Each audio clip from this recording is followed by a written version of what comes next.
Bonsoir à tous, c'est Foot-A-Vision. Après avoir analysé le tirage au sort de Nice et de Lille, si vous voulez savoir ce que j'en pense, j'ai mis le lien en description. Je vais faire une analyse complète des adversaires de Lyon. Si on fait le bilan de l'année dernière, ils ont fini 6e. Là, ils ont un peu progressé par rapport à l'année précédente, qui étaient presque limite en faillite, voire même en relégation. Et depuis l'année dernière, ils sont remis à reconstruire. Et là, on voit que les résultats sont là. Ils ont fini quart de finale. Au moins, on peut dire ce qu'on veut de Lyon. Lyon, en Coupe d'Europe, a toujours été sérieux. Malgré de ce quart de finale, qu'on appellera le match d'une purge sans nom. C'est pas une critique envers les Lyonnais, bien au contraire. Je pense que Lyon a prouvé qu'une tête était une escroquerie à ce moment-là, qu'ils n'ont pas gagné l'Europa League, Dieu merci. Moi, je dis ça en tant que supporter d'United, hein, malheureusement. Mais ce que j'ai vu de ce match-là, 4-2, alors que tu avais la supériorité numérique, et tu fais marquer par Maguire, la sale blague du moment. J'ai jamais pu apprécier son joueur. Mais beaucoup de critiques le lendemain, j'ai pas compris, des critiques des supporters lyonnais, je dirais même, ils ont fait un bon parcours. Au moins, ils sont favoris cette année, je les mets dans les favoris. Et je vais même citer les adversaires qui vont affronter. Alors, Utrecht, Salzbourg, FC Bâle, Real Betis, Maccabi Tel Aviv, Go Ahead Eagles, PAOK et Young Boys de Berne.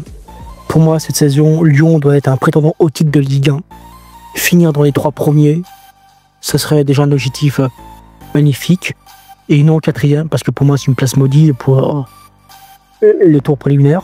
Et je dirais que c'est un des favoris cette saison en Europa League, vu la performance qu'ils ont fait l'année dernière. De toute façon, quand il y a Lyon, ils font toujours des très bons résultats. On va faire l'analyse des clubs qui vont affronter Lyon. Déjà, j'avais fait l'analyse de Go Ahead Eagles, le club hollandais, Young Boys, le club suisse, et le PAOK, le club grec. Petit rappel pour le FC Bâle qui va affronter Lyon. Ils ont fait une saison historique l'année dernière. Ils ont remporté le championnat et coupe qu'ils n'avaient pas remporté depuis 2017. La plupart d'entre eux qui ne connaissent pas FC Bâle, c'est l'un des clubs qui avait dominé le championnat suisse pendant la décennie 2010, pendant 8 saisons consécutives. C'est là où il y a eu le joueur Shaqiri, qui a représenté la Suisse pendant plus de 15 ans, même le FC Bâle. Et même, c'est grâce à lui que le FC Bâle a remporté ce doublé l'année dernière. Red Bull Salzbourg, club affilié à Red Bull Alchis. Le seul point commun, c'est qu'ils sont corporate ou affiliés à l'entreprise Red Bull, qui a dominé le championnat autrichien pendant plus de 15 ans, jusqu'à récemment. Ils ont perdu leur titre l'année dernière à 2 points par le défendeur du titre Sturm. Ça fait 2 ans que Red Bull ne gagne plus rien, ni en coupe, ni en championnat. Je savais que l'année dernière, ils avaient fait une mauvaise prestation en Ligue des Champions, qu'ils étaient dans une grave crise institutionnelle eux aussi, un peu comme la FC Bâle. Mais eux, c'est beaucoup plus grave. Ils n'arrivent plus à dominer le championnat autrichien. Maintenant, c'est remplacé par Sturm Graz, qui domine le championnat depuis 2 ans actuellement. Utrecht, c'est un club des Pays-Bas. Ils ont fini 4e l'année dernière, leur plus haut classement depuis plus de 10 ans. C'est une équipe régulière, toujours compétitive à haut niveau. Ils ont toujours été dans les 6 premiers. Je crois que le joueur qui avait joué à la base, c'était Sébastien Haller. De toute façon, il faut que je vérifie. Là, au niveau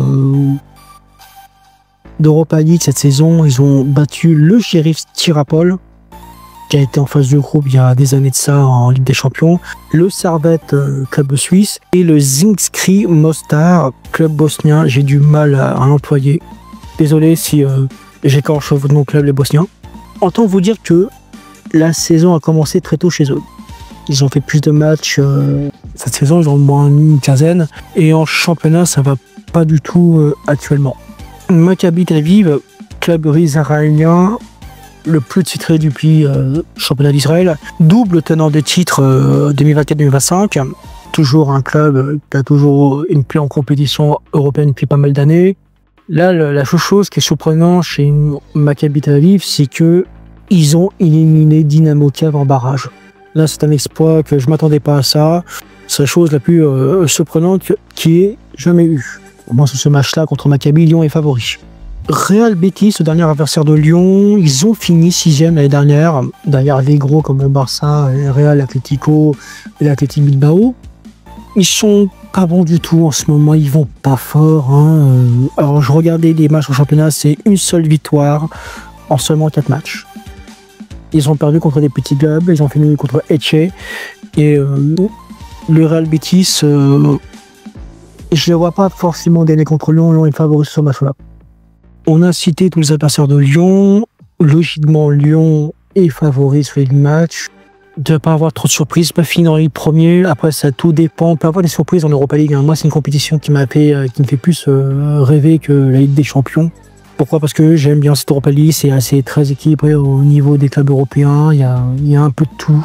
Il n'y a pas de favoris classiques, contrairement à la Ligue des Champions. Et ce qui est bien cette année, sur cette nouvelle nouvelle édition, il n'y a pas de repêchage. Voilà, c'est ça, il n'y a pas de repêchage de Ligue des Champions qui vient, il n'y a ni de repêchage en Conference League. Et pour moi, c'est plus fermé et c'est mieux ainsi. J'ai fini.